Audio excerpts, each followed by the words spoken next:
Subscribe to Mufti Tariq Masood, famous scholar. الحمد لله نحمده ونستعينه ونستغفره ونؤمن به ونتوكل عليه ونعوذ بالله من شرور أنفسنا ومن سيئات أعمالنا من يهده الله فلا مضل له ومن يضلل فلا هادي له ونشهد أن لا إله إلا الله وحده لا شريك له ونشهد أن محمدًا عبده ورسوله صلى الله تعالى عليه وعلى آله وأصحابه وبارك وسلم تسليمًا كثيرًا كثيرا. أما بعد فأعوذ بالله من الشيطان الرجيم. بسم الله الرحمن الرحيم.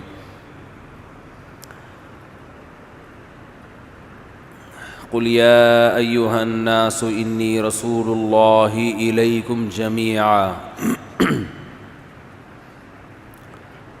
وقال النبي صلى الله عليه وسلم الكيس من دان نفسه وعمل لما بعد الموت.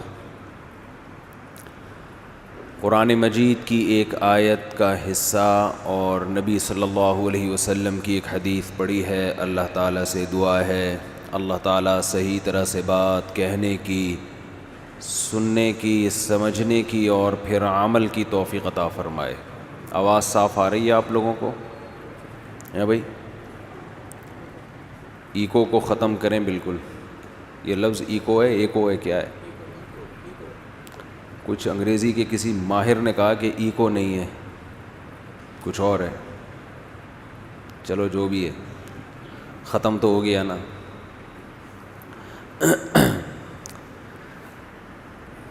جو میں نے قرآن مجید کی آیت پڑھی ہے،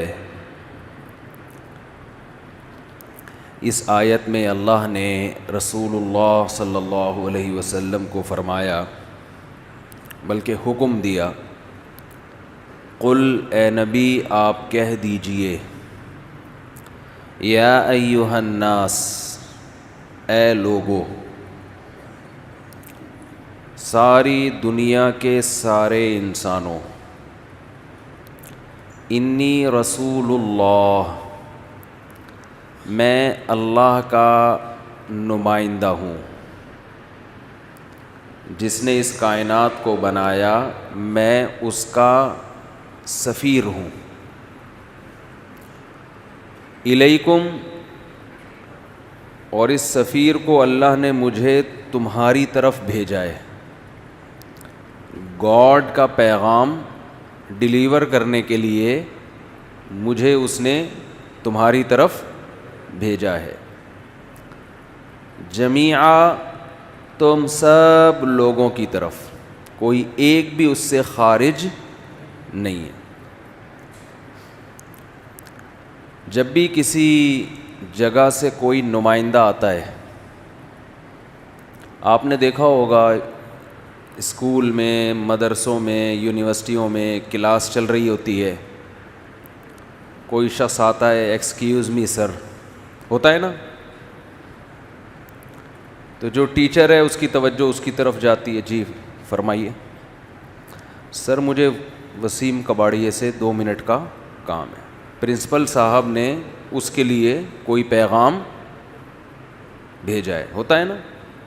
کلاس میں ایک فرد کو، اس کے لیے مجھے کوئی پرنسپل صاحب نے بھیجا ہے. اگر پرنسپل سے کم کوئی صاحب بھیجے تو کلاس ٹیچر غصہ کرتا ہے. تو کلاس چل رہی ہوتی ہے، میں بھی پڑھاتا ہوں بچوں کو، طلبہ کو. تو اس دوران اگر کوئی آئے اور درمیان میں ایکسکیوز می کر کے، معذرت کر کے کلاس کو روک دے اور کہے کہ مجھے فلاں سے ملنا ہے، فلاں کے لیے کوئی پیغام لے کر آیا ہوں، تو ہم کہیں گے نا بھیجا کس نے؟ اگر وہ کہتا ہے مجھے دوسری کلاس میں ایک اسٹوڈنٹ ہے اس نے بھیجا ہے، میں اس کا نمائندہ ہوں، تو آپ کو غصہ آئے گا کہ نہیں آئے گا؟ ہے بھائی کلاس ہو رہی ہے، ہم پڑھائی کر رہے ہیں، آپ سلیم کا پیغام وسیم کے لیے کیوں لے کر آ رہے ہو؟ لیکن اگر وہ یہ کہے مجھے پرنسپل صاحب نے بھیجا ہے، مجھے محتمم نے بھیجا ہے، تو آپ کو کلاس وہیں پہ اسٹاپ کرنی پڑتی ہے، کیونکہ محتمم کا یا ناظم کا یا پرنسپل کا یا ہیڈ ماسٹر کا مقام آپ کے مقام سے بولتے کیوں نہیں اونچا ہے.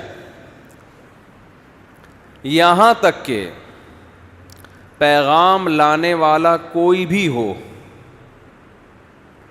یہ نہیں دیکھا جاتا پیغام لانے والا کون ہے، یہ دیکھا جاتا ہے پیغام کس کا لے کے آ رہا ہے. بعض دفعہ کسی بچے کے ذریعے بھی پیغام پہنچایا جاتا ہے،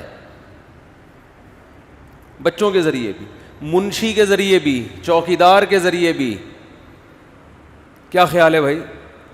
پھر یہ نہیں دیکھا جاتا کہ یہ چوکیدار ہے یا منشی ہے یا بچہ ہے. بھائی ہیڈ ماسٹر نے بھیجا ہے، عافیت اسی میں ہے کہ کلاس کو وہاں پہ روک کر پوچھا جائے کہ ہیڈ ماسٹر صاحب نے کیا پیغام بھیجا ہے. وہ پیغام ہمارے زمانے میں یہ ہوتا تھا کہ سب کو بغیر امتحان کے پاس کر دو، ہوتا تھا. اب پتہ نہیں کیا ہوتا ہے. اسکول میں ہمارے ہاں نقل ہو رہی تھی تو ہیڈ ماسٹر صاحب نے نا ہمیں خود ہی کتابیں پکڑانا شروع کر دیں. ہمارے مدرسوں کے پیچھے لگے رہتے ہیں یہ لوگ کہ مدرسے ایسے مدرسے ایسے. ہم نے تو دونوں کو دیکھا ہے بھائی، اسکول کالج کو بھی دیکھا ہے، مدرسوں کو بھی دیکھا ہے. دونوں کو کمپیئر کریں گے، زمین آسمان کا فرق ہے. تو اسی طرح اللہ نے بھی، اچھا ایک طریقہ تو یہ ہوتا ہے کہ سفیر آئے اور ہیڈ ماسٹر کلاس ٹیچر سے کہے ایکسکیوز می سر 2 منٹ کی میں نے بات کرنی ہے، مجھے پرنسپل صاحب نے بھیجا ہے. اور بھیجا بھی کس کی طرف ہے؟ وہ جو سلیم کباڑیا بیٹھا ہوا ہے نا گورنمنٹ اسکول میں، تو بیچارہ زیادہ تر اسی طرح کے ہوتے ہیں، اس سے بات کرنی ہے میں نے. تو بھی کلاس کو روکے گا کہ نہیں روکے گا ٹیچر؟ جا بھائی جو پیغام ہے پرنسپل صاحب کا دے کے نکل پتلی گلی سے. بعض دفعہ یہ ہوتا ہے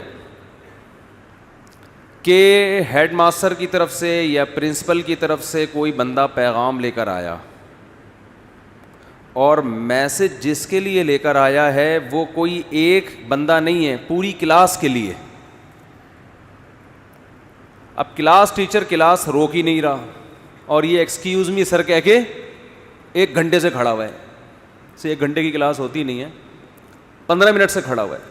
ورنہ وہ کلپ بنا دیں گے نا، وہ 1 گھنٹے کی، انہوں نے 20 گھنٹے بولا تھا، حالانکہ جہلم کا 20 گھنٹے کا سفر نہیں ہے. تو اس پہ بھی کلپ بن سکتا ہے کہ انہوں نے 1 گھنٹے کی کلاس بولی، حالانکہ سفید جھوٹ ممبر پہ بیٹھ کے 1 گھنٹے کی کلاس ہوتی نہیں. یہ جھوٹے لوگ ہیں، مفتی جھوٹے ہوتے ہیں. اس لیے بہت احتیاط سے اب میں مثالیں بھی دیتا ہوں. کرامن کاتبین بھی لکھتے ہیں، وہ تو جیسے ہے ویسے ہی لکھ لیتے ہیں نا، لیکن کچھ ایسے کرامن کاتبین مارکیٹ میں آ گئے ہیں جو لکھتے بھی ہیں اور اسی وقت پکڑ بھی رہے ہیں. کرامن کاتبین تو رپورٹ پیش کر کے اللہ کے سامنے دے رہے ہیں، اللہ پکڑے گا آخرت میں، اللہ ہم سب کو بچائے. وہ تو دیکھے گا بھائی کیا منہ سے غلطی سے نکلا ہے، کیا سوچ سمجھ کے نکلا ہے، کس کی کیا. لیکن دنیا میں جو آج کل کرامن کاتبین گھوم رہے ہیں نا یہ زیادہ ڈینجرس ہیں. خیر، تو میرا خیال ہے 40 منٹ کی، ہمارے ہاں تو 45 منٹ کی کلاس ہوتی ہے. جی 45 منٹ کی، ہمارے یہاں 45 منٹ کی ہوتی ہے. تو ہم اپنے ہاں کی مثال دے دیں نا. اب جو نمائندہ آیا پرنسپل صاحب کی طرف سے، اس نمائندے نے ٹیچر کو کہا کہ مجھے پرنسپل ایکسکیوز می کر کے کھڑا ہوا ہے آدھے گھنٹے سے، اور ٹیچر لفٹ ہی نہیں کرا رہا اس کو. تو درمیان میں بول پڑے گا سر مجھے پرنسپل صاحب نے بھیجا ہے. بولے گا نا درمیان میں کہ آپ، میں گھنٹے سے کھڑا ہوا ہوں، آپ کوئی میری طرف توجہ ہی نہیں دے رہے. تو پرنسپل کا لفظ سنتے ہی ٹیچر کے کان کھڑے ہو جائیں گے. بھئی ہم تو سمجھ رہے تھے کسی دوسری کلاس سے آیا. اس کے ساتھ ساتھ اگر وہ یہ کہے کہ سر میں پوری کلاس کے لیے ایک میسج لے کر آیا ہوں پرنسپل صاحب کی طرف سے، اب ٹیچر کا اسے بات نہ کرنے دینا اور بڑی گستاخی ہے یا نہیں ہے بھائی؟ اور بڑی گستاخی ہے. وہ صرف ایک سلیم یا وسیم کے لیے پیغام نہیں لایا، وہ تو پوری کلاس کے لیے پیغام لے کر آیا ہے جس میں آپ بھی داخل ہیں. تو اب یہ اس کی بات نہ سننا، اس کی بات پہ غور نہ کرنا، یہ پہلے سے بھی بڑی بے ادبی اور ہٹ دھرمی ہے. اور اس سے بڑھ کر یہ کہ جو میسج لے کر آیا ہے، جو لانے والا بندہ ہے وہ کوئی چپڑاسی نہیں ہے، وہ دوسری کلاس کا طالب علم نہیں ہے، بلکہ وہ پرنسپل صاحب کا بیٹا ہے یا اور کوئی بڑا آفیسر ہے، یا بڑا زبردست اس کا گیٹ اپ ہے جس سے لگ رہا ہے کہ یہ کوئی، یوں سمجھے کہ کوئی آرمی کا بڑا آفیسر آیا ہوا ہے یا کوئی سائنٹسٹ آیا ہوا ہے. ڈاکٹر عبد القدیر خان آ گیا فار ایگزامپل. سوال پیدا ہوتا ہے پرنسپل صاحب ڈاکٹر عبد القدیر خان کو کیوں بھیجیں گے؟ جواب یہ ہے کہ بھائی انہوں نے کوئی میسج دینا ہے نا. ہمارے یہاں جامعۃ الرشید میں ڈاکٹر عبد القدیر خان آئے تھے تو ہمارے پرنسپل صاحب نے بھیجا تھا ان کو، وجہ اس کہ بھئی آپ جو بھی میسج ہے وہ طلبہ کو دیں.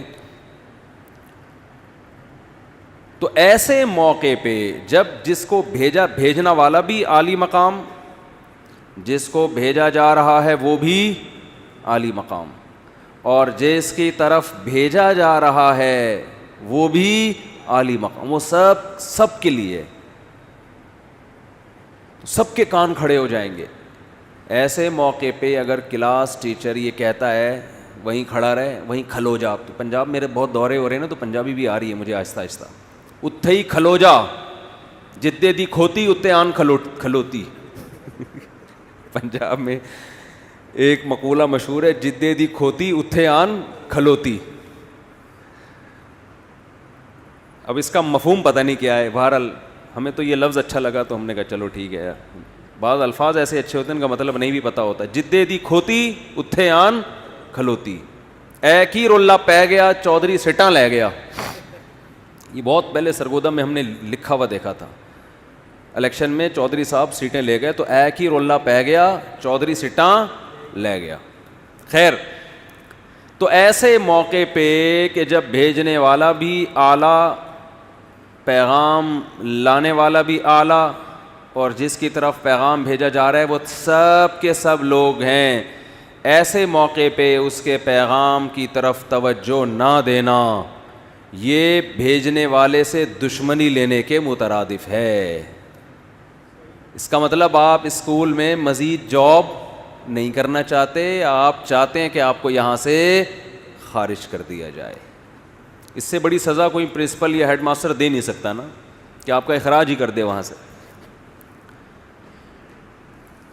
قرآن مجید میں اللہ تعالیٰ رسول اللہ صلی اللہ علیہ وسلم سے فرماتے ہیں، حکم دیتے ہیں بلکہ، قل اے نبی آپ کہہ دیجئے، یا ایہا الناس اے لوگو، انی رسول اللہ الیکم میں اللہ کا بھیجا ہوا پیغمبر ہوں، نمائندہ ہوں، سفیر ہوں، الیکم تم سب کے لیے، جمیعا تمام کے تمام انسانوں کے لیے. قیامت تک جتنے لوگ اس دنیا میں آئیں گے، کالے ہوں، گورے ہوں، سانولے ہوں، پنجابی ہوں، پٹھان ہوں، مہاجر ہوں، انگریز ہوں، جیپنیز ہوں، پرشین ہوں، کسی قوم سے ان کا تعلق ہے، تمام کے تمام لوگوں کو میں پیغام لے کر آیا ہوں. کس کی طرف سے؟ گاڈ کی طرف سے. یہ دعویٰ آپ کیا سمجھتے ہیں معمولی ہے؟ بولو بھائی، کوئی ہلکا دعویٰ ہے یہ؟ ایک آدمی کہے مجھے ہیڈ ماسٹر نے بھیجا ہے، حالانکہ ہیڈ ماسٹر نے نہ بھیجا ہو، اور وہ کئی کلاسوں میں گھوم رہا ہے، ہر جگہ کہہ رہا ہے مجھے ہیڈ ماسٹر صاحب نے بھیجا ہے. ہیڈ ماسٹر کو پتہ چلے گا کہ یہ جھوٹ بول رہا ہے میرے اوپر، چھوڑے گا ہیڈ ماسٹر اس کو؟ بولو بھائی کیا ہو گیا؟ قرآن کہتا ہے وَمَنْ أَظْلَمُ مِمَّنِ افْتَرَىٰ عَلَى اللَّهِ كَذِبًا، اس سے بڑا ظالم اس کائنات میں کوئی ہو نہیں سکتا جو گاڈ پہ جھوٹ باندھے کہ مجھے کس نے بھیجا ہے؟ گاڈ نے، حالانکہ گاڈ نے اس کو نہ بھیجا ہو. کیونکہ نمائندہ جب کوئی بات کرتا ہے تو وہ نمائندے کی نہیں ہوتی، وہ بھیجنے والے کی ہوتی ہے. گویا گاڈ زمین پہ اتر کے لوگوں سے کلام کر رہا ہے، اور خدا کی بات اس کی قیمت اگر انسان کو یقین آ جائے نا کہ یہ بات اللہ کی ہے, خدا کی ہے جس نے اس کائنات کو بنایا, تو اس کی بات کے بعد نہ کوئی سائنسدان اس کا انکار کر سکتا ہے, نہ کوئی ڈاکٹر انکار کر سکتا ہے, نہ کوئی پروفیسر, نہ کوئی تاجر, کیونکہ یہ انسانی عقل اس بات کو مانتی ہے کہ خدا سے ومن اصدق من اللہ قیلا, خدا سے زیادہ سچا کوئی ہو نہیں سکتا. لہذا جھگڑا جو ہوا ہے نا اسلام سے غیر مسلموں کا, وہ اس پہ نہیں ہوا کہ ہاں یہ خدا کے نمائندے ہیں اور اللہ کا پیغام ہم تک پہنچا رہے ہیں, ہم مانتے ہیں, لیکن پیغام ان کا غلط ہے, میسج غلط کنوے کر رہے ہیں یہ, اس لیے ہم نہیں مانیں گے. جھگڑا اس پر نہیں ہے اسلام اور غیر اسلام کا, جھگڑا اس پر ہے کہ یہ خدا کے میسنجر ہے ہی نہیں. میں سمجھا پا رہا ہوں اپنی بات؟ مسئلہ یہ ہے کہ وہ کہتے ہیں یہ نہیں ہے, یہ خدا کے میسنجر. بولو, اب میں بولو بھائی بولتا ہوں تو لوگوں نے اس پہ بنائے ہوئے نا, تو اب میں تھوڑا سا ٹون چینج کر رہا ہوں. جھگڑا اس پر ہے کہ میسنجر آف گاڈ ہے کہ نہیں ہے, اس پر جھگڑا ہے کہ کوئی سرے سے گاڈ ہے بھی کہ نہیں ہے. اگر گاڈ ہے تو یہ میسنجر ہے کہ نہیں ہے. اب آپ مجھے ایک بات بتاؤ, پیغام بھی بہت بڑا ہو,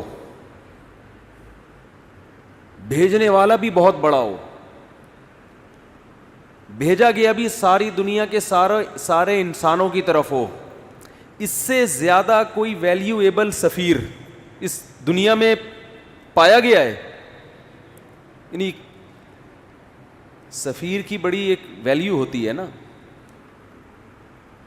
اور قرآن کہتا ہے کہ اس سفیر کا انکار کرنا اس سے بڑا جرم بھی اس کائنات میں کوئی ہے نہیں. جیسے امریکہ کا کوئی سفیر آئے, وہ پیغام لے کر آیا اور آپ نے کہا میں مانتا ہی نہیں, تو غصہ آئے گا نا امریکہ کو, بھائی ہمارے سفیر کی توہین, سفیر کی انسلٹ اس کنٹری کی انسلٹ سمجھی جاتی ہے. تو خدا نے یہ دعویٰ بھی کیا, اللہ تعالیٰ نے, دیکھو اللہ کو گاڈ بھی کہہ سکتے ہیں, خدا بھی کہہ سکتے ہیں. لوگ اس میں نا طنز کر رہے ہوتے ہیں نیچے کمنٹس میں, اللہ کہیں خدا کیوں کہہ دیا, گاڈ کیوں کہہ دیا. اللہ کا ایک عالمی نام ہے, علم. علم کہتے ہیں میرا نام میرے والدین نے طارق رکھا, ان کا نام رفیع رکھا, ان کا نام شاکر بھائی رکھا, ان کا نام قاری عبد الرشید رکھا. یہ عالمی نام ہے علم. علم کہتے ہیں جس میں اس نام میں جو صفت چھپی ہوئی ہے نا اس کا لحاظ نہ کیا جائے, بس ایک نام پڑ جائے. بعض نام ایسے ہوتے ہیں کہ ان کے اندر جو صفت ہوتی ہے نا, مثال کے طور پر بہادر, کسی بچے کا نام کیا ہے, بہت زیادہ بہادر تھا, اس بیس پہ اس کا نام کیا رکھ دیا, بہادر. اب یہ بہادر اس کو کیوں کہا جاتا ہے, اس لیے کہ اس کے اندر صفت کون سی پائی جا رہی ہے, بہادری کی. لیکن بعض دفعہ ایسے ہوتا ہے کہ بھائی ویسے ہی بہادر ہے, ہمیں کیا پتہ یہ بہادر بنے گا کہ بزدل بنے گا. تو اب وہ کتنا ہی بزدل ہو, نام اس کا کیا ہے, بہادر. اب یہ نہیں ہو سکتا کہ ایک بزدل بچے کو میں بہادر کہہ کے بلا رہا ہوں اور آپ کہیں تم جھوٹ بول رہے ہو, یہ تو بہادر نہیں ہے. تو میں کیا کہوں گا, یہ بہادر اس کا علم ہے, علم, علمی نام ہے. بعض دفعہ ایسے ہوتے ہیں ایک نام صفتی ہوتا ہے لیکن آہستہ آہستہ وہ علم بن جاتا ہے. مثال کے طور پر ایک بچہ بہادر تھا, ہم نے اس کی بہادری کو دیکھ کر اس کا نام رکھ دیا شیر خان. کیا نام رکھ دیا؟ بعد میں یہ نام اتنا مشہور ہوا کہ وہ اب بزدل بھی ہو گیا تو لوگ اسے کیا کہہ رہے ہیں, شیر خان. اب بھی اس کو شیر خان کہنا جھوٹ نہیں ہوگا, اس لیے کہ یہ صفتی نام تھا جو کنورٹ ہو کے کیا بن گیا ہے, بول لو کیا ہو گیا, علم بن گیا ہے نا. ارے بعض لوگوں کی چڑ ہوتی ہے نا, وہ شروع میں تو کسی وجہ سے ان کی یہ چڑ ہوتی ہے, بعد میں وہی ان کا نام بن جاتی ہے. ملائی, ہمارے محلے میں صاحب رہا کرتے تھے, ملائی, گورے چھٹے تھے, لوگوں نے ان کو کیا کہنا شروع کر دیا, ملائی. سن نہ لیں گے بیان وہ. تو ہمارے دیکھو بچے بڑے شرارتی ہوتے ہیں, ہمارے نانا ایک واقعہ بتاتے تھے اپنے بچپن کے حفظ کا, لیکن یار یہ پھر جو اس ٹائپ کے لوگ ہیں نا ان پہ یہ لوگ چڑ بنا کے یہ فٹ کر دیں گے, یہ چٹکلا صحیح نہیں ہے, اس کا ناجائز استعمال ہو سکتا ہے. بچوں کو تو موقع چاہیے ہوتا ہے نا چھیڑنے کے لیے, وہ یہاں سے لطیفے سے وہ لفظ پکڑ کے اس ٹائپ کے جتنے بچے ہیں ان پہ فٹ کرنا شروع کر دیں گے, اس لیے اس کو اسکپ کر دیتے ہیں. تو کہاں تک بات چلی تھی؟ جی ہاں, بہادر علمی. تو اللہ کا جو علمی نام ہے نا وہ ہے اللہ. پھر جو عربی گرامر کے ماہرین ہیں وہ اختلاف کرتے ہیں الہ سے نکلا ہے یا کسی اور لفظ سے, بہرحال جہاں سے بھی ہے, تو اللہ کا جو علمی نام ہے وہ کیا ہے؟ اللہ. سمجھتے ہیں؟ یہ تو اللہ کا عالمی نام ہے. باقی صفاتی نام ہے, الرحمن, الرحیم, کریم, رؤوف, غفار, ستار, ذو انتقام, یہ سارے نام کیا ہیں؟ صبور, صبر کرنے والا, فوراً حلیم, انتقام نہیں لیتا نا, شکور, قدردان, یہ سارے کیا نام ہیں؟ بولتے کیوں نہیں؟ صفتی نام ہے. اللہ کے اندر یہ صفات پائی جاتی ہیں. تو صفتی نام کے لیے ضروری نہیں ہے کہ وہ عربی میں ہی ہو, وہ اردو میں بھی ہو سکتا ہے, انگلش میں بھی ہو سکتا ہے, فارسی میں بھی ہو سکتا ہے. سمجھتے ہیں؟ کسی بھی زبان میں اللہ کی کسی صفت کو ہائی لائٹ کیا جا سکتا ہے. ایک بات. دوسری بات یہ, لوگ یہ اعتراض کرتے ہیں کہ خدا اصل میں اس کا یہ مطلب تھا, فارسی کا یہ لفظ ہے اور وہ غلط مطلب تھا, تو آپ اس کو آج اللہ پہ فٹ کیوں کر رہے ہو؟ بھائی تھا, اب نہیں ہے. آپ خود ہی کہہ رہے ہیں کہ یہ مطلب. بعض الفاظ جب وضع کیے جاتے ہیں تو ان کا مطلب غلط ہوتا ہے, لیکن جب وہ کامن ہو جاتے ہیں نا تو اب جو مطلب لوگ لے رہے ہیں وہی مطلب لیا جائے گا. یہ نہیں دیکھا جائے گا کہ جب یہ لفظ ایجاد ہوا تھا تو اس کا کیا مفہوم تھا. وہ تھا, اب نہیں ہے. بہت مشکل ہے, بہت مشکل ہے. گاڈ کا جو بھی مطلب ہو, ہمیں اس سے بحث نہیں ہے, وہ تھا. اب جب بھی گاڈ کہتے ہیں تو کس کی طرف توجہ جاتی ہے؟ کائنات کو بنانے والا, کریٹر. بس خدا کو, معبود کو کہتے ہیں جس کی عبادت کی جائے, جو کائنات کو بنانے والا ہے. اب تھا واضح نہیں بحث کرنی, ہمیں جو مرضی تھا. وہ ٹائی کے بارے میں کہتے ہیں نا یہ صلیب کا نشان تھا بھائی, اب نہیں ہے. جو تھا ہمیں کیا, اب اگر ہوتا تو ہم ٹائی کو حرام کہتے. ارے کوٹ ٹائی پہن کے جاتے ہیں نا لوگ, بچے اسکول جا رہے ہوتے ہیں, صاحب دفتر جا رہے ہوتے ہیں ٹائی پہن کے, تو اس پہ بعض حضرات یہ کہتے ہیں کہ تو کتابوں سے ثابت کرتے ہیں کہ یہ گورے نے صلیب کے طور, پہلے صلیب لٹکاتے تھے نا تو صلیب ہوتے ہوتے ٹائی بن گئی, تو یہ اصل میں یوں تھا. مجھے نہیں پتا یہ تحقیق صحیح ہے یا نہیں ہے. جو چیزیں غیر ضروری ہوتی ہیں میں ان میں تحقیق کرتا ہی نہیں ہوں, میری عادت نہیں ہے. ٹائم بچاؤ بھائی, جو مفید کاموں میں ٹائم لگاؤ. اگر ہم اس تحقیق کو صحیح مان لیں کہ یہ واقعی صلیب کا نشان تھا تو تھا نا, اب تھوڑی ہے. اب تو یہودی بھی پہن رہے ہیں جو صلیب کو نہیں مانتے, اب تو ہندو بھی پہن رہے ہیں جو صلیب کو نہیں مانتے, مسلمان بھی پہن رہے ہیں. زیادہ زیادہ یہ کہہ سکتے ہیں کہ یہ مسلمانوں کا, کہ علماء کا کلچر نہیں ہے, مذہبی لوگوں کا کلچر نہیں ہے. تو اس لیے بہتر یہی ہے کہ وہ لباس پہنا جائے جو اس قوم کے علماء پہنتے ہیں, یہ بہتر ہے. کوئی فرض واجب نہیں ہے, لیکن نہ عیسائیوں سے مشابہت ہے اس میں اور نہ صلیب سے کوئی مشابہت ہے. جو کچھ تھا, اب نہیں ہے. کسی کی توجہ بھی نہیں جاتی اب اس طرف کہ کوئی صلیب لٹکا کے گھوم رہا ہے گلے میں. سمجھتے ہو؟ تو اس لیے کمنٹس میں لوگ بار بار لکھ رہے ہوتے ہیں آپ اللہ کا لفظ کیوں نہیں استعمال کرتے, گاڈ کیوں کہتے ہو, خدا کیوں کہتے ہو. تو اتنا زیادہ پہلے ہی دنیا میں بڑے بڑے ٹینشنیں ہیں بھائی, اور کیوں اپنے لیے ٹینشنیں بڑھا رہے. بہتر تو یہی ہے کہ اللہ کے لیے سب سے اچھا لفظ کون سا ہے؟ اللہ. بہتر تو یہی ہے, لیکن کوئی دوسرا بھی استعمال کر لے تو کوئی گورنمنٹ کی طرف سے پابندی نہیں ہے. اس میں ہوتی بھی پابندی تو بھی کوئی مسئلہ نہیں تھا, گورنمنٹ کو ایسی چیزوں پہ پابندی لگانے کی اجازت بھی نہیں ہے. اچھا خیر, تو میں یہ عرض کر رہا تھا کہ اب آپ مجھے ایک بات بتاؤ کہ سفیر کا دعویٰ ہے کہ کس نے بھیجا ہے؟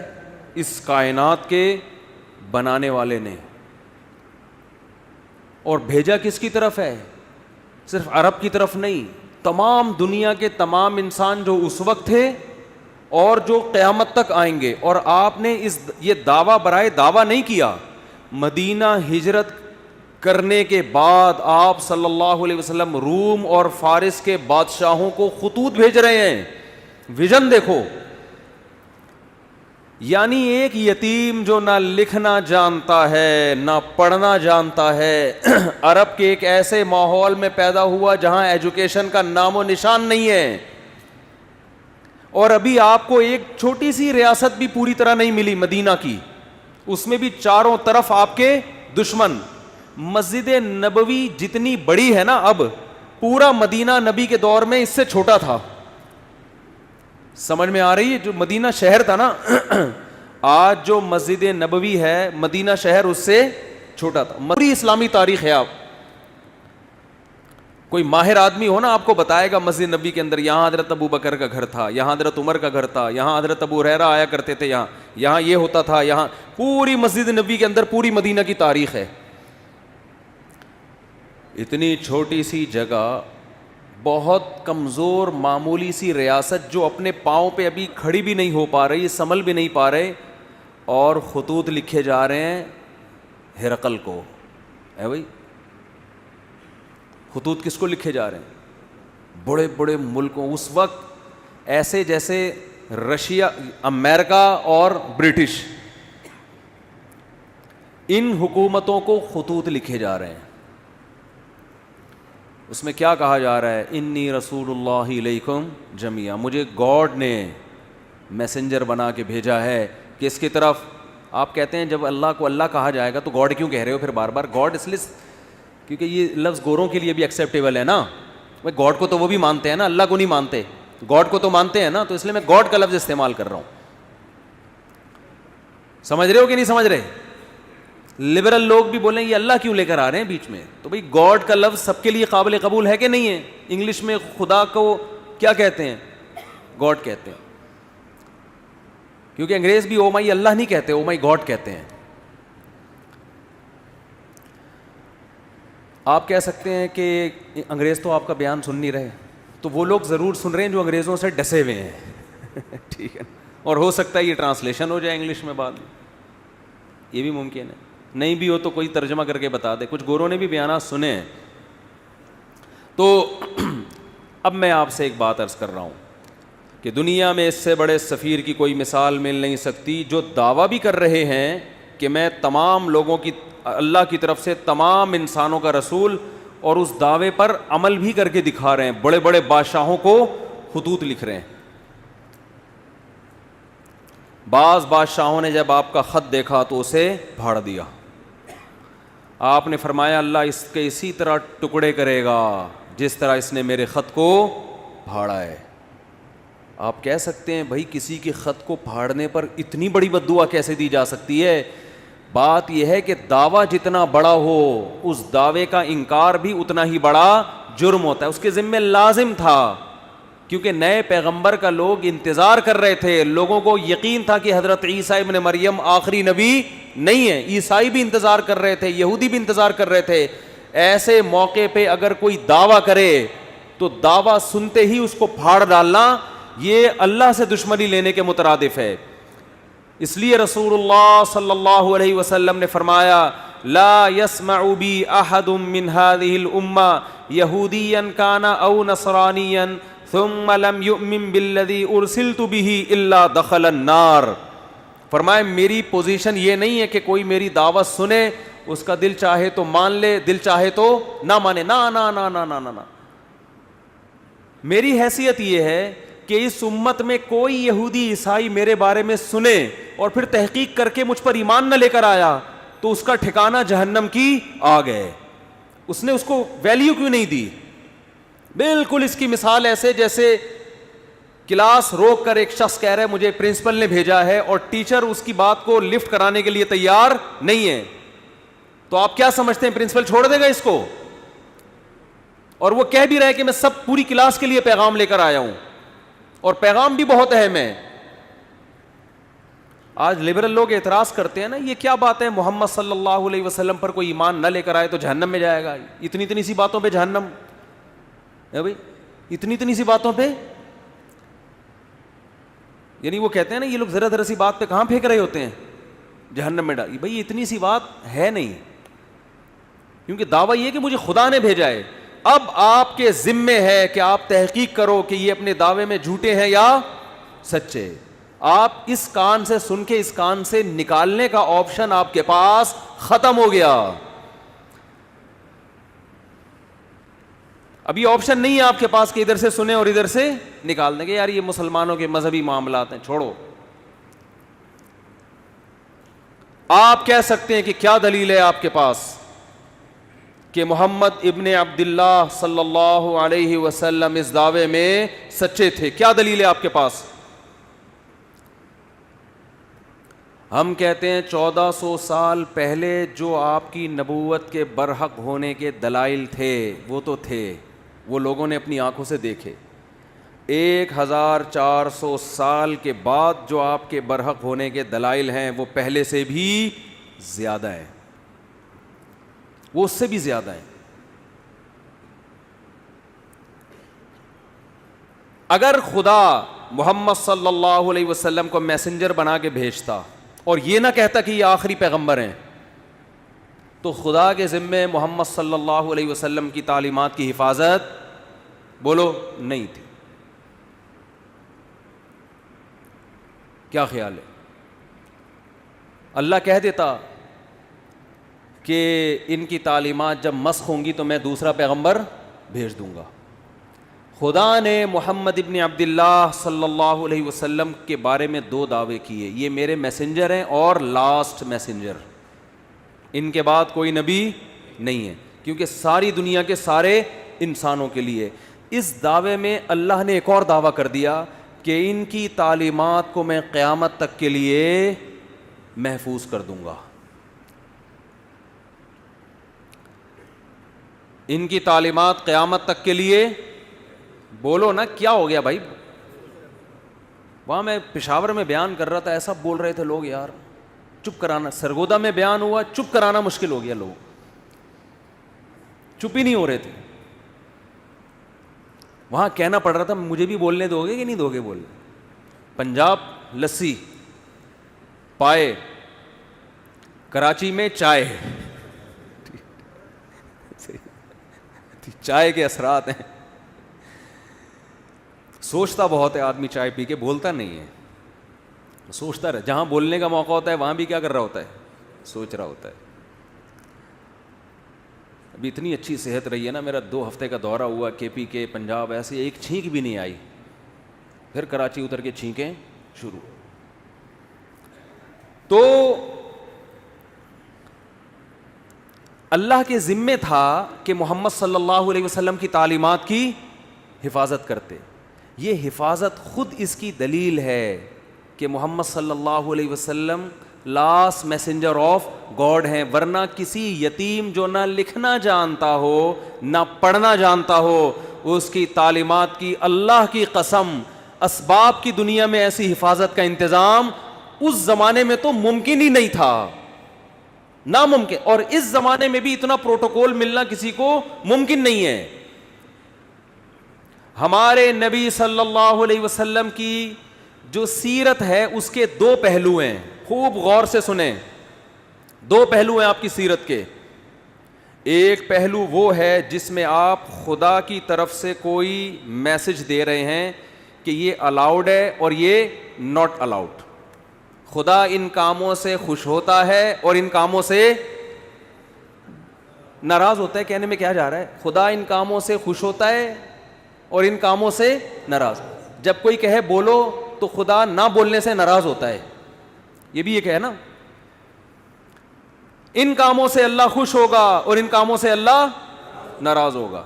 اب ہمارے بچے بھی میری نقلیں اتار رہے ہیں یوں کر کے. میں گھر گیا, میری بچی یوں کر رہی ہے, ابو ایسے بیان کرتے ہیں. جس گھر میں بچے نہیں ہیں نا وہ گھر نہیں ہے, ہوٹل ہے. پتہ نہیں کس فطرت کے خلاف زندگی پہ تمہیں لوگوں نے, فیملی پلاننگ والوں نے ڈال دیا. اللہ کا شکر ہے میں مولوی ہوں الحمدللہ, میں ان نظریات سے پہلے دن سے متاثر ہی نہیں ہوا, اس لیے شادیاں بھی کر لیں, بچے بھی پیدا ہو گئے الحمدللہ. گھر جاتے ہیں خوشیاں ملتی ہیں, اللہ اور خوشیاں نصیب کرے. میں تو اپنے بچوں کو دیکھ کے کہتا ہوں یار ان سے ہمیں محروم کر رہے تھے. یہ جس کے پاس وحی کی تعلیم نہیں ہے نا, خدا کی قسم خود بھی گمراہ ہے, دوسروں کو بھی گمراہ کرے گا. یہ نعمت ہے خدا کی بچے, یہ کوئی ٹینشن نہیں ہے. ان کو ٹینشن بنا کے پیش کر دیا ہے. نہ توکل, نہ گھروں میں آبادی, بڑھاپے میں اور عذاب. ہم تو چاہتے ہیں لیٹسٹ ورژن آتا رہے. وہ چھوٹے بچے کی جو اس میں وہ چاہتے ہوتی ہیں نا, اور اس میں جو پیار ہوتا ہے, وہ بڑے ہو کے تھوڑی میں تو گھر میں کئی دفعہ کہتا ہوں, میرا دل ہی نہیں چاہتا کہ یہ بچے بڑے ہوں. لوگ کہتے ہیں جلدی سے بڑے ہو جائیں. او بھائی, بڑے ہو کے وہ بات نہیں ہے جو چھوٹوں میں ہے. اور آپ کو مولویوں کے بچوں سے ٹینشن ہوتی ہے اور اتنے بچے کیسے پال رہا ہے. او بھائی, وہ آپ کے نہیں ہے اس لیے ہو رہی ہے. اگر آپ کے ہوتے پھر دیکھو, انسان کو اپنے بچوں سے بائی نیچر کیسا ہی کالا کلوٹا آڑا ترچا نیلا پیلا ہو پھر بھی بہت اچھا لگتا ہے. تو اپنے ہوں گے تو پھر دیکھو کتنے اچھے لگیں گے. ابھی میں گلگت جا کے ایک ویڈیو میں نے بنائی ہے, 24 بچے لوگوں کے, ایک کے 30 بیٹے 24 بیٹیاں. وہ تو جانتے ہی نہیں نا یہ کیا ہوتا ہے فیملی پلاننگ. 13 سال میں لڑکیوں کی شادیاں ہوتی ہیں, اولادیں ان کو ملتی ہیں, 99-100 سال کی عمر میں جا کے مرتی ہیں وہ. تو سب نہ یہ صحت کے لیے مفید ہے نسل روکنا, نہ یہ آپ کے ذہنی تفریح کے لیے مفید ہے. نہیں ہوں گے تو ٹینشن, یعنی گھر میں ماحول ہی نہیں بنتا. تو وہ تو بیچارہ انگریز خود تو فطرت سے باغی ہوا ہے, تمہیں بھی فطرت سے باغی کر دیا اس نے. تو وہ گلگت کی ویڈیو ضرور دیکھنا, ابھی میں ہم لوگ نے لگا دی اپلوڈنگ پہ اس کو. وہاں میں نے انٹرویو لیا, بھائی تیرے کتنے, سب خوش. ماشاء اللہ خواتین کی عمریں بھی لمبی. فیملی پلاننگ والے بولتے ہیں 13 سال کی بچہ جن رہی ہے. او بھائی, خدا نے جب اس کا یہ نظام متحرک کر دیا, اس کا مطلب اب اس کی نیچر ہے یہ. عورت ایک پیٹ میں 2 جڑواں بچے پال سکتی ہے, تو کیا سال کے وقفے سے دو نہیں جن سکتی کیا وہ؟ اور دوسری بات یہ کہ اگر عورت کو پریگنینسی نہیں ہوتی تو وہ بلڈ جو ہے وہ مینسز میں ضائع ہوتا ہے, پھر وہ انرجی زیادہ ضائع ہوتی ہے. ڈاکٹر کہتے ہیں, میں نہیں کہہ رہی ہے, جو بلیڈنگ ہوتی ہے نا مینسز میں, وہ زیادہ انرجی ضائع ہو رہی ہوتی ہے بنسبت پریگنینسی کے. اور پریگنینسی میں جو بیماریاں عورت کے ساتھ لاحق ہیں وہ قدرت کی طرف سے ہیں. وہ اس کو کمزور کرنے کے لیے, ٹینشن دینے کے لیے نہیں, وہ صرف یہ جتانے کے لیے تاکہ بچے کے لیے کچھ تکلیف اٹھائے اور بچے پر اس کا حق باپ کی نسبت 3 گنا زیادہ ثابت ہو. کچھ تو کہے نا کہ میں نے تکلیفوں سے اٹھائے تجھے. اگر کچھ بھی نہ ہوتا, نہ الٹیاں آتی, نہ ٹینشن ہوتی, تو کیسے بچے پہ اپنا حق جتاتی؟ تو کچھ ٹینشنیں خدا نے ماں کی کے مقدر میں رکھی ہیں تاکہ اس بیس پر ساری زندگی بچے کو غلام بنا کے رکھے. وہ آپ خدا سے جنگ لڑ رہے ہو. یہ ہمیں سکھائیں گے یہ فیملی پلاننگ والے, اور یہ یہودی ہمیں بتائیں گے کہ ہماری کتنی نسل بڑھنی چاہیے, کتنی رکنی چاہیے. ان کے اپنے تو ہوتے نہیں ہیں. آپ یوٹیوب پہ انٹرویوز دیکھ لو, جو خواتین بہت ایجوکیٹڈ خواتین ہیں, بڑے بڑے عہدوں پر ہیں, ان کی بڑی ویلیو تھی ایک زمانے میں. آج وہ روڈوں پہ کاغذ چن رہی ہیں, کچرا چن رہی ہیں, کوئی پوچھنے والا نہیں ہے. آپ میں کوئی ایبلٹی ہے نا, تو جب تک وہ ہے کمپنیاں آپ سے فائدہ اٹھائیں گی, جب نہیں تو کمپنی آپ کو نکال باہر کرے گی. مجھے یہاں ملتے ہیں بوڑھے لوگ, میں یہ تھا, میں نے اتنی ڈگریاں میرے پاس, اب کوئی لفٹ کرانے والا نہیں ہے. خدا نے مرد اور عورت کو اولاد کی صورت میں گفٹ دیا ہے, تحفہ دیا ہے کہ یہ تمہیں نہیں چھوڑے گا بڑھاپے میں, یہ تمہارا ہے, اصل تمہارا یہی ہے. 20 سال سے فالج زدہ باپوں کو لوگ پال رہے ہیں, ماؤں کو پال رہے ہیں, کمپنیاں تھوڑی پالیں گی. اور ان نوٹوں سے کیا بڑھاپے میں باتیں کرو گے؟ یہ جو نوٹ ہیں کما کے بڑھاپے میں یہ دل بہلائیں گے. بڑھاپے میں بیٹے ہوں, بیٹیاں ہوں, پوتے ہوں, نواسے ہوں, بہویں ہوں, داماد ہوں, کوئی ایک آدھ تو نکلے گا نا کام کا. تو عجیب اپنے آپ کو عذاب میں ڈالا ہوا ہے. اللہ کا بڑا فضل ہے, اللہ نے ہمیں اس لعنت سے بچایا ہے. میں تو بچیاں کتنی پیاری لگتی ہیں اسکارف پہن کے نماز پڑھ. آج فجر میں نے اپنی چھوٹی بچی کو دیکھا, میں گھر گیا نماز کے لیے جگانے کے لیے, تو مصلی پہ بیٹھی ہوئی انگلی اٹھائی ہوئی ہے نا یوں کر, میں بھی اس کے پاس ہی بیٹھ گیا. مجھے اتنا اچھا لگ رہا تھا, میں نے کہا یہ دیکھو یار. تو بچیاں پراپر ڈریس میں بہت اچھی لگتی ہیں, اسکرٹ میں اچھی نہیں لگتی. بیوی کا لباس کچھ اور ہوتا ہے بھائی, بیٹیوں کا کچھ اور ہوتا ہے. جو لباس شوہر کے سامنے پہننے کا ہے وہی باپ کے سامنے پہن کے آ رہی ہیں. باپ تو چاہتا ہے بیٹیوں کے سر پہ چادر ہو, پراپر ڈریس ہو, اس میں ان کے چہرے پہ ایک رونق اور ایک نور ہوتا ہے. بھائی چاہتا ہے بہن کا پراپر ڈریس ہونا چاہیے. سفر کرتے ہیں نا, عجیب خواتین جو لبرل خواتین ہیں کس طرح سے رہ رہی ہیں زندگیاں ان کی. کہتا ہے بھائی پتہ نہیں کیسے ان کے گھر میں کیا کیسے برکت آئے گی اور کیسے سکون ہوگا. خیر, تو میں عرض کر رہا تھا کہ اللہ تعالیٰ نے, یہ پتہ نہیں کہاں سے بات آ گئی, انٹرویو آ جائے گا, سن لینا, انٹرویو انشاءاللہ آ جائے گا. اور فیملی پلاننگ والے جو تباہی ہونے والی ہے نا ابھی, مجھے تو لگ رہا ہے یہ نہ مروا دیں کہیں مجھے کہ یار ہماری اربوں کروڑوں روپے کا ہم سرمایہ خرچ کر رہے ہیں اس پر, اور یہ مولوی دھجیاں اڑا دیتا ہے. میں تو آپ کو انٹرویو دکھاؤں گا, بھائی تیرے کتنے بچے ہیں, وہ بتائے گا میرے اتنے ہیں. تو بھی نہیں مرا, تیری بیوی بھی نہیں مری, اور چور ڈاکو بھی نہیں ہے. یہ جو کہتے ہیں نا کہ بچوں کی تربیت نہیں ہو سکی, میں نے انٹرویو لیا ہے کہ آپ کے کتنے, وہ کہہ رہے ہیں میرے 22 ہیں. میں نے کہا کوئی ایک چور, کوئی ہیروئنچی, کوئی چرسی. کہہ رہے ہیں نہیں بھائی سارے خدمت گزار ہیں ماشاء اللہ, سارے اسکولوں میں پڑھ بھی رہے ہیں, تعلیم بھی حاصل اور زیادہ اچھے پڑھ رہے ہیں. جب 22 بچے ہوتے ہیں نا تو اکیلے ماں باپ نہیں سنبھالتے, وہ بچے بھی ایک دوسرے کو سنبھالتے ہیں. اور وہ 22 اکٹھے نہیں ہو جاتے برساتی مینڈکوں کی طرح. جب 22واں ہوتا ہے تو پہلا وہ کم از کم 30 سال کا ہو چکا ہوتا ہے. 22 کا نہیں, ایک ہر سال نہیں ہو سکتا, اتنا ممکن نہیں ہے. اتنی تو میری اسپیڈ نہیں ہے یار. یہ تو کچھ زیادہ ہی اسپیڈ بڑھا دی انہوں نے. تھوڑا سا سلو پہ لے کر آئیں. ہر سال بچہ پیدا ہونا ممکن نہیں ہے, تھوڑا سلو کر لیں, آنچ تھوڑی سی ہلکی کر لیں, جل جائے گا اس سے.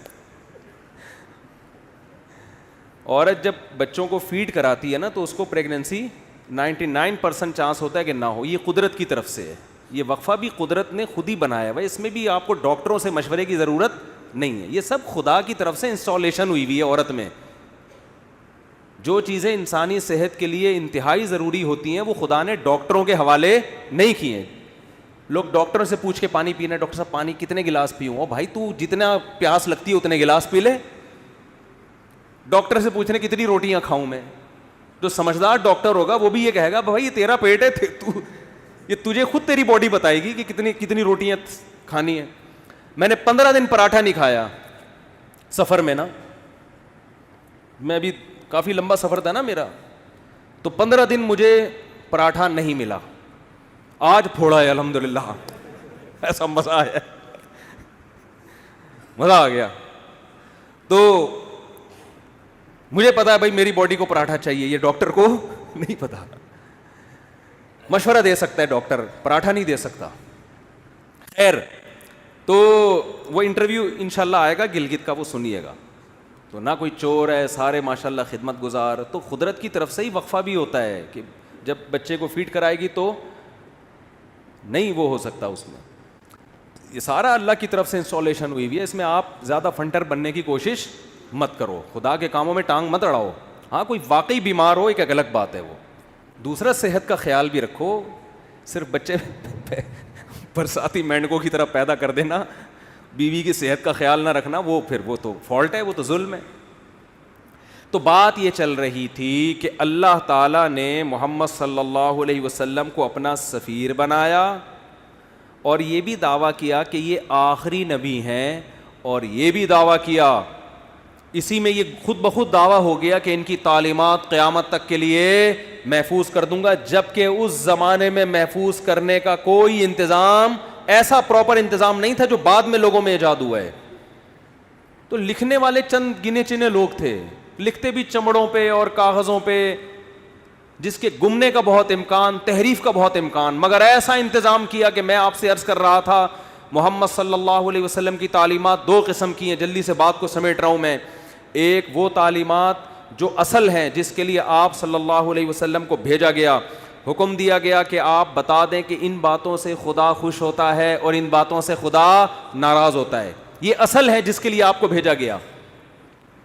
اور سیرت کا ایک پہلو وہ ہے جس کا جو اصل نہیں ہے, اس کا تعلق آپ کی ذاتیات سے ہے. کوئی سفیر جب آپ کے پاس آتا ہے پیغام لے کر, تو آپ کو دلچسپی ہوتی ہے کہ اس کا گیٹ اپ کیسا تھا. کوئی بھی جو بھی مشہور شخصیات ہوتی ہیں نا, لوگ ان کو دیکھنا چاہتے ہیں, ان کے بارے میں پوچھتے ہیں. میں جب تک ویڈیو پہ نہیں آتا تھا لوگ پوچھتے تھے کیسے ہیں بھائی مفتی صاحب, موٹے ہیں, پتلے ہیں, لمبے ہیں, ٹھگنے ہیں, کیا ہیں, لوگ پوچھتے تھے میرے بارے میں. ہم شکر ہے اس وقت ویڈیو نہیں بناتے تھے کیونکہ ہم بہت باریک تھے, آواز جاندار رکھی ہوئی تھی, باڈی باریک. تو لوگ مجھے کہتے تھے جیسی آپ کی آواز ہے آپ خود بھی ویسے ہی ہیں. میں کہتا نہیں, تسمع بالمعید خیر من ان تراہ, مجھے دیکھنے سے بہتر ہے سننے پر اکتفا کرو. تو شکر ہے 2013 میں حج کر کے آیا تو کچھ گزارا ہو گیا. تو انسان کو جس سے محبت ہوتی ہے اس کے گیٹ اپ کو بھی جاننے کی کوشش بولو کرتا ہے. ہمارے نبی صلی اللہ علیہ وسلم کا گیٹ اپ کیسا تھا, اس کا براہ راست اسلام سے کوئی تعلق نہیں ہے. اس مقصد کے لیے اللہ نے بھیجا نہیں ہے. یہ وہ احکام ہیں جو نسبتاً کم ویلیو رکھتے ہیں. ایک تو ہے نا آرڈر, یہ کرو یہ نہ کرو, یہ تو اصل ہے نا جس کے لیے سفیر کو بھیجا جائے. اللہ نے آپ صلی اللہ علیہ وسلم کی سیرت کا وہ پہلو جس کی ویلیو نسبتاً کم ہے اس کی ایسی حفاظت کی ہے, یہ بتانے کے لیے کہ جو اصل تھا اس کی کیسی حفاظت کی ہوگی. آج محمد ابن عبداللہ صلی اللہ علیہ وسلم کے بارے میں کوئی ایک حرف اگر کہتا ہے تو اس کا یہ دعویٰ دلیل کے بغیر قبول بولو نہیں ہے. میں ایک مثال پیش کرتا ہوں. امام ترمذی امام بخاری کے شاگرد ہیں. اللہ کے سفیر محمد ابن عبداللہ صلی اللہ علیہ وسلم کے بارے میں امام ترمذی نے دعویٰ کیا کہ محمد صلی اللہ علیہ وسلم کا گیٹ اپ ایسا تھا. پورا گیٹ اپ نہیں بیان کیا جا رہا, صرف اتنا کہ آپ کے سامنے کے جو دو دانت تھے ان کے درمیان میں خلا تھا, تھوڑا سا ڈسٹینس تھا, تھوڑا سا بول لو فاصلہ تھا. یہ کتنی معمولی سی بات ہے یار. کوئی سفیر آپ کے پاس پیغام لے کر آیا ہے, آپ کسی سے پوچھ رہے ہیں اس کے سامنے کے دانتوں میں خلا تھا یا نہیں تھا, ہے بھائی, بہت ہی ایک بھائی تھا یا نہیں تھا تو کیا کرنا ہے اس سے. لیکن امام ترمذی یہ بات بیان کر رہے ہیں. لیکن امام ترمذی کو پتہ ہے یہ اتنا بڑا دعویٰ کر رہا ہوں میں کہ جس شخصیت کی بات ہو رہی ہے نا, ان کا یہ دعویٰ ہے کہ مجھے خدا نے انسانوں کی طرف پیغمبر بنا کے بھیجا ہے. امام ترمذی کو یہ بات معلوم ہے کہ میں نے اگر دعویٰ کر دیا کان النبی صلی اللہ علیہ وسلم افلج الثنیتین, کہ نبی کے دو دانتوں کے درمیان میں خلا تھا, یہ دعویٰ کر دیا, یہ امت مجھے چھوڑے گی نہیں. کہ کہاں سے تمہیں پتہ چلا؟ آپ مورخین سے پوچھ نہیں سکتے کہ آپ کو کیسے پتہ چلا, وہ اپنے لکھ رہے ہوتے ہیں بس. اور اگر وہ دلیل بھی پیش کرتے ہیں تو وہ دلیل اس اتنی مضبوط نہیں ہوتی. اتنی سی بات کو بیان کرنے کے لیے امام ترمذی سند لے کر آئیں گے. حدثنا عبداللہ ابن عبد الرحمن, امام ترمذی کہتے ہیں مجھ سے عبداللہ ابن عبد الرحمن نے بیان کیا. وہ عبداللہ جو عبد الرحمن کے بیٹے ہیں. عبداللہ ابن عبد الرحمن کو کیسے پتا چلا کہ نبی کے دو دانتوں کے درمیان خلا تھا؟ بھائی انہوں نے تو نبی صلی اللہ علیہ وسلم کو دیکھا نہیں. وہ کہتے ہیں حدثنا ابراہیم ابن المنذر, مجھ سے ابراہیم نے بیان کیا جو منذر کے بیٹے ہیں. بھائی ابراہیم ابن منذر نے تو نبی کا زمانہ نہیں پایا, ان کو کہاں سے پتا چلا؟ وہ کہتے ہیں ابراہیم ابن المنذر کہتے ہیں حدثنی عبد العزیز ابن ابی ثابت الزہری, مجھ سے عبد العزیز نے بیان کیا جو ابو ثابت الزہری کے بیٹے ہیں. بھائی عبد العزیز جو ابو ثابت الزہری کے بیٹے ہیں ان کو کہاں سے پتا چلا؟ جی انہوں نے تو نبی صلی اللہ علیہ وسلم کو دیکھا نہیں. وہ کہتے ہیں حدثنا اسماعیل ابن ابراہیم, مجھ سے اسماعیل نے جو ابراہیم کے بیٹے ہیں انہوں نے بیان کیا. حضرت اسماعیل جو ابراہیم کے بیٹے ہیں ایسے تو سینکڑوں ہیں, یہ کون سے والے اسماعیل اور ابن ابراہیم کی بات کر رہے ہیں؟ کہتے ہیں ابن اخی موسیٰ ابن عقبہ, وہ اسماعیل ابن ابراہیم جو موسیٰ ابن عقبہ کے بھتیجے ہیں. اچھا جی, اسماعیل ابن ابراہیم نے تو محمد صلی اللہ علیہ وسلم کو نہیں دیکھا. امام ترمذی آپ کیسے دعویٰ کر رہے ہیں کہ محمد صلی اللہ علیہ وسلم کے دانتوں کے درمیان میں خلا تھا؟ اسماعیل ابن ابراہیم جو موسیٰ ابن عقبہ کے بھتیجے ہیں, انہوں نے نبی کا زمانہ نہیں پایا. وہ کہتے ہیں قال حدثنی موسیٰ ابن عقبہ, وہ کہتے ہیں مجھے میرے چچا موسیٰ ابن عقبہ نے بتایا. بھائی موسیٰ ابن عقبہ نے بھی نبی کا زمانہ نہیں پایا. وہ کہتے ہیں موسیٰ ابن عقبہ کہتے ہیں حدثنی قریب, مجھ سے عبداللہ بن عباس کے شاگرد قریب نے بیان کیا. ارے بھائی قریب نے بھی محمد صلی اللہ علیہ وسلم کو نہیں دیکھا. امام ترمذی کہتے ہیں ذرا خاموش ہو جاؤ. قریب کہتے ہیں حدثنی عبداللہ ابن عباس, مجھ سے عبداللہ ابن عباس نے بیان کیا, اور انہوں نے نبی کے چہرے انور کی طرف دیکھ کے فرمایا کان النبی صلی اللہ علیہ وسلم افلج الثنیتین, کہ نبی کے سامنے کے دو دانتوں کے درمیان میں خلا تھا. ایسی حفاظت محمد صلی اللہ علیہ وسلم کے گیٹ اپ کی خدا نے کی ہے. سوچو تعلیمات کی کیسی حفاظت کی ہوگی. آج کوئی ایسی شخصیت ہے جو یہ اٹھ کے دعویٰ کرے کہ میں خدا کا بھیجا ہوا پیغمبر, اور اس کے پاس اپنے دعوے کی صداقت کا اتنا بڑا ثبوت ہو جو ثبوت محمد صلی اللہ علیہ وسلم کے سچے ہونے کا تھا.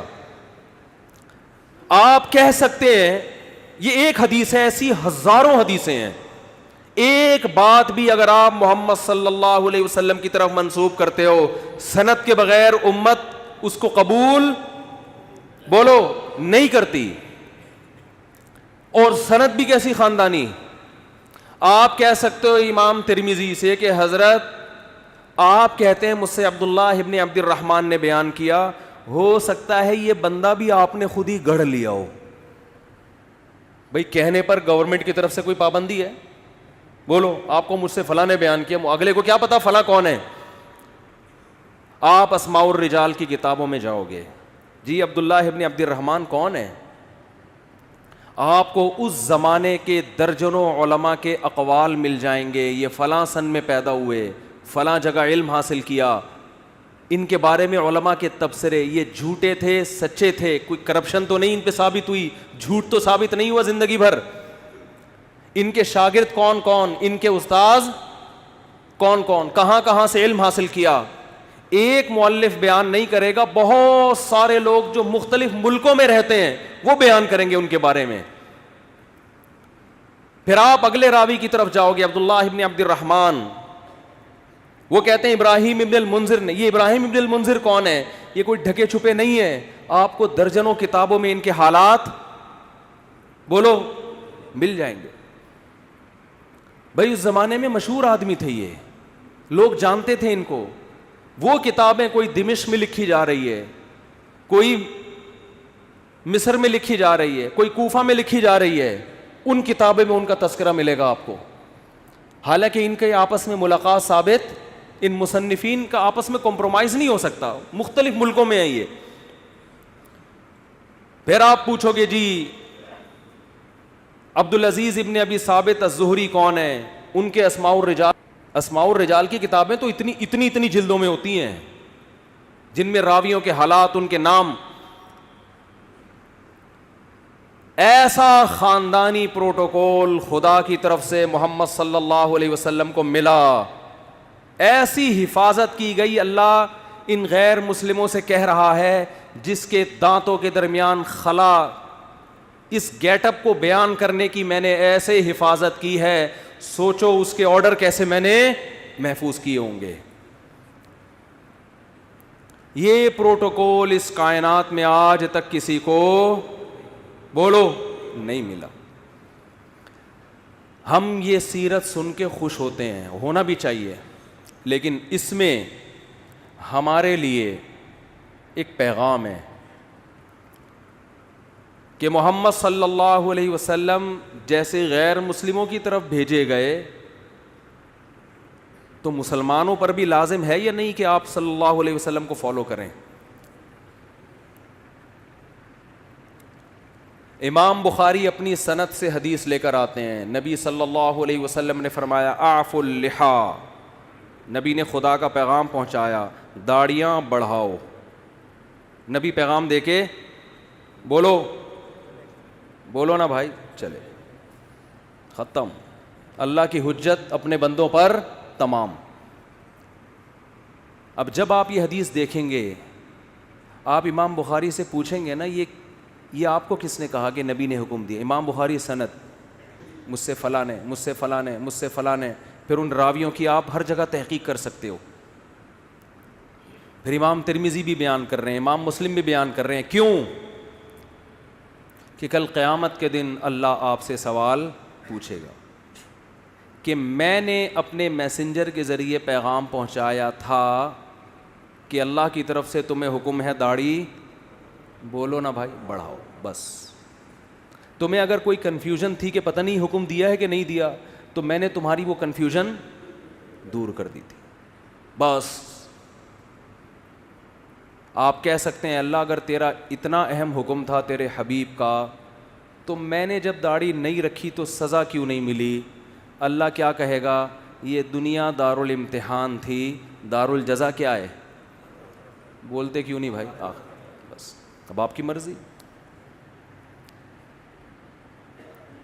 مولوی صاحب بھی آپ کو یہ حدیث سنا کے جمعہ پڑھا کے گھر نکل جائیں گے، کیونکہ مولوی صاحب کا پولیس سے کوئی تعلق. قرآن کہتا ہے نا محمد صلی اللہ علیہ وسلم کے بارے میں کہ لست علیہم بمسیطر، آپ ان پر نگہبان نہیں ہیں. میسنجر کا کام حکم پہنچانا ہوتا ہے، منوانا بولو نہیں ہوتا. تو میسنجر کا کام پیغام پہنچانا بس. اسی پیغام میں جو خدا نے اپنے حبیب صلی اللہ علیہ وسلم کو دیا، اس میں حکم دیا ان کو پیغام پہنچا دو بس، آگے نہیں کچھ. لا تقربوا الزنا. اچھا کچھ پیغام ایسے ہیں جو خدا کی ذات سے نکلے ہیں، براہ راست قرآن کی شکل میں محفوظ ہوئے، کہ اس میں اے نبی ہم جب کسی کو پیغام دے کے بھیجتے ہیں، بعض دفعہ پیغام اتنا اہم ہوتا ہے کہ وہ لکھ کے دے دیتے ہیں بھائی یہ پڑھ کے سنا دو، اور بعض دفعہ کہتے ہیں یہ بھی بتا دینا، یہ بھی بتا دینا. تو اس میں میسنجر کے الفاظ اپنے ہوتے ہیں، پیغام بھیجنے والے کا ہوتا ہے. حدیث بھی اللہ کا پیغام ہے، الفاظ کس کے ہیں؟ محمد صلی اللہ علیہ وسلم کے. قرآن بھی اللہ کا پیغام، الفاظ بھی کس کے؟ اللہ کے. تو جو اللہ نے قرآن میں حکم دیا، جو پیغمبر نے قرآن پہنچایا، اور وہ بھی اسی طرح محفوظ ہے، اس میں بھی ذرہ برابر تبدیلی نہیں ہوئی. اس پیغام میں کیا ہے؟ لا تقربوا الزنا. ان سے کہہ دو کہ زنا کے قریب بھی پھٹکنے کی اجازت. بولتے کیوں نہیں. زنا کرنا تو دور کی بات. آج صبح ایک لڑکی کا فون آیا، 5 سال سے میرا ریلیشن کسی بندے سے، اب وہ شادی نہیں کر رہا. میں نے کہا بالکل ٹھیک کر رہا ہے، وہ حرام کاروں کے لیے یہی ہونا چاہیے. جب اس نے حرام مزے لے لیے تو وہ کیوں بیوی بنائے گا بھائی؟ کیوں بیوی بنائے گا؟ وہ اس کو حرام چسکے لگ گئے نا. رو رہی ہے، اس کو منع. میں نے کہا میں کیوں سمجھاؤں اس کو؟ خدا نے مرد اور عورت کو نکاح کے علاوہ کسی بھی راستے سے قریب جانے کی اجازت بولو نہیں دی ہے. محمد صلی اللہ علیہ وسلم جو گاڈ کا پیغام لے کر آئے، دیکھو غیر مسلم زنا کر سکتا ہے، کرے وہ کہہ رہا ہے میں نہیں مانتا محمد صلی اللہ علیہ وسلم کو، اس پہ خدا خود ہی نمٹ لے گا قیامت کے دن. مسلمان کے پاس نبی کے حکم کے سامنے نو کا آپشن نہیں ہے. محمد صلی اللہ علیہ وسلم جو پیغام لے کر آئے گاڈ کی طرف سے، اس میں یہ تھا کہ تمہیں 5 ٹائم اللہ کے گھر میں جمع ہو کے میری عبادت کرنی ہے، اور عبادت کا طریقہ بھی بتا دیا. اس میں فجر کی نماز بھی، ظہر کی نماز بھی، عصر بھی، مغرب بھی اور عشاء بھی. آپ نماز کے لیے آ جائیں، آپ کی مرضی، نہ آئیں، کوئی مولانا صاحب پولیس لے کے آپ کے گھر نہیں پہنچیں گے. اس سے اس خوش فہمی میں نہ رہیں کہ نماز آپشنل ہے. نہ نہ نہ نہ نہ. اللہ نے محمد صلی اللہ علیہ وسلم کو اپنا سفیر بنایا اور آپ کی نبوت پہ سینکڑوں دلائل قائم کر کے بتا دیے کہ تمہارے اوپر میری حجت تمام ہو چکی ہے، تم آؤ نہ آؤ تمہاری مرضی. کل قیامت کے دن جب میں انتقام لوں گا تو تم یہ نہیں کہہ سکو گے کہ اللہ معاذ اللہ نقل کفر، محمد صلی اللہ علیہ وسلم کی نبوت صحیح نہیں تھی، یا اللہ مجھے یقین نہیں تھا کہ محمد صلی اللہ علیہ وسلم نے 5 نمازوں کا حکم دیا بھی ہے کہ نہیں دیا. تو یہ حجت اللہ کی بندوں پہ تمام ہو چکی ہے. اللہ نے محمد صلی اللہ علیہ وسلم پر جو کلام نازل کر کے ہم تک پہنچایا، اور محمد صلی اللہ علیہ وسلم کے ذریعے جو بندوں کو اپنا میسج پہنچایا, اس میسج میں شراب لیگل ہے یا انلیگل ہے؟ بولو, انلیگل ہے. آپ کو شراب کے قریب جانے کی اجازت نہیں ہے. خدا نے جو اپنا پیغام محمد صلی اللہ علیہ وسلم کے ذریعے ہم تک پہنچایا, اور پوری سندوں کے ساتھ, اور قرآن تو سند کا محتاج ہی نہیں ہے, اس قرآن میں ہمیں حکم دیا گیا کہ بہن کی وراثت آپ کو کھانے کی اجازت. بولتے کیوں نہیں؟ بعض گاؤں دیہاتوں میں بیان کرتا ہوں نا, لوگ بڑے خوش ہو رہے ہوتے ہیں. جہاں بہن کی وراثت کی بات ہے, میں دیکھ رہا ہوتا ہوں لوگوں کے چہرے کی ہوائیاں اڑ, ایک نعرہ آتا ہے ماشاء اللہ ماشاء اللہ, لگ رہا ہوتا ہے اس کے ابا بھی مرے ہی نہیں ہیں. بہت سے دیہاتی علاقوں میں پوری زمینیں کھا جاتے ہیں, بہنوں کو بولو نہیں دیتے. ہمارے نبی نے جو ہمیں پیغام پہنچایا نا خدا کا, اس پیغام میں یہ بھی ہے کہ باپ کے مرنے کے بعد بڑا بھائی چھوٹے بھائی کی وراثت, بولو نا, نہیں کھا سکتا, اور باپ کے کاروبار پہ قبضہ نہیں کر سکتا, چاہے وہ باپ کی زندگی میں وہ کاروبار خود ہی چلا رہا ہو.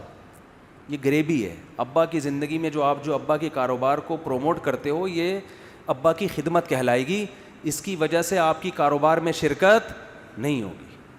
وراثت میں سب کو دینا پڑے گا. آپ یہ نہیں کہہ سکتے میں نے یہ گٹکے کی دکان کو یہاں تک پہنچایا ہے, تو اپنی دکان پہنچاتے ہیں نا, ابا کی پہنچاؤ گے تو ابا کا کاروبار بڑھ رہا ہے, اس میں ثواب ملے گا. لوگ آتے ہیں کہ ایک صاحب کہنے لگے میں نے ابا کے کاروبار کو یہاں سے اٹھا کے وہاں پہنچایا, مجھے ابا کے بعد کیا ملے گا؟ میں نے کہا ثواب ملے گا, اس پہ آپ بہت زیادہ ملے گا ثواب. صرف ثواب؟ میں نے کہا بہت زیادہ ثواب ملے گا, اس کے علاوہ کچھ بھی نہیں ملے گا. یہ ابا کا بزنس ہے بھائی. ابا کی گائے آپ خدمت کر کے ختم, یہ جمعے کے بعد اعلان کروں گا. ابا کی گائے کی خدمت کر کے اس کے 2 بچے ہو گئے گائے کے, تو یہ کس کے بچے کہلائیں گے؟ گائے کے بچے. اور گائے کس کی ہے؟ ابا کی. تو ابا کے ہی ہوں گے نا, آپ کے تھوڑی ہو جائیں گے. یہ بڑھوتری جب ہوتی ہے تو جس کی چیز ہو اسی میں بڑھوتری ہوگی نا. آپ وسیم بھائی کو کھلا کے آپ نے ڈبل کر دیا وسیم بھائی, تو وہ وسیم بھائی آدھے آپ کے تھوڑی ہو جائیں گے کہ جی میرے کھلائے ہوئے کی وجہ سے ڈبل ہو گئے, لہذا آدھے میرے آدھے آپ اپنے ہیں. بھائی جس چیز میں گروتھ ہوتی ہے تو وہ وہی چیز کہلاتی ہے. سمجھتے ہو؟ سمجھتے سب ہیں. ہاں ایک صاحب, کیا کریں یار, مثالیں اتنی ہیں, چھوڑو وقت بھی پورا ہو گیا ہے. تو بھائی یہ جو خدا کے پیغامات ہم تک آئے ہیں نا, اللہ کے پیغامات, ان پیغامات میں کچھ تو آپشنل ہیں, کچھ تو اللہ نے خود ہی اختیار دے دیا. تہجد پڑھو, نہیں پڑھو ٹھیک ہے, پڑھ لو گے اچھی بات ہے, نہیں پڑھو تو ضروری نہیں. اشراق پڑھ لو اچھی بات ہے, نہیں پڑھو تو کچھ غریبیاں بھی رکھی ہیں اللہ نے, وہ تمہاری مرضی. لیکن کچھ ایسے ہیں جس میں جو حلال و حرام سے جن کا تعلق ہے. داڑھی رکھنا ضروری ہے, اور بہنوں کی وراثت ان کے حوالے کرنا ضروری ہے. بڑے بھائی کے لیے چھوٹے یتیم بچوں کا مال, بلکہ جو حمل ہے نا ماں کے پیٹ میں, اس کا بھی وراثت میں اتنا ہی حصہ ہے جتنا زندوں کا اور بڑوں کا حصہ ہے. ایک دن کے حمل کا وہی حصہ ہے جو بال بچوں والے آدمی کا حصہ ہے. اس حمل کو بھی ماں کو گرانے کی اجازت نہیں ہے. تو یہ خدا کے احکامات ہیں جن میں اللہ نے 2 اور 2 4 کی طرح اپنے دین کو واضح کر دیا ہے. اور اللہ فرماتے ہیں وَلَا تَحْسَبَنَّ اللَّهَ غَافِلًا عَمَّا يَعْمَلُ الظَّالِمُونَ, ظالم جو کچھ کر رہا ہے اللہ کو اس سے غافل نہ سمجھو, کیونکہ یہ دنیا دار الامتحان ہے, دار الجزا نہیں ہے. جزا آخرت میں ہوگی. اللہ مجھے بھی محمد صلی اللہ علیہ وسلم پر حقیقی ایمان نصیب کرے, آپ صلی اللہ علیہ وسلم سے محبت نصیب کرے, اور اللہ ہمیں آپ صلی اللہ علیہ وسلم کی تعلیمات کو فالو کرنے کی توفیق عطا فرمائے. وما علینا الا البلاغ.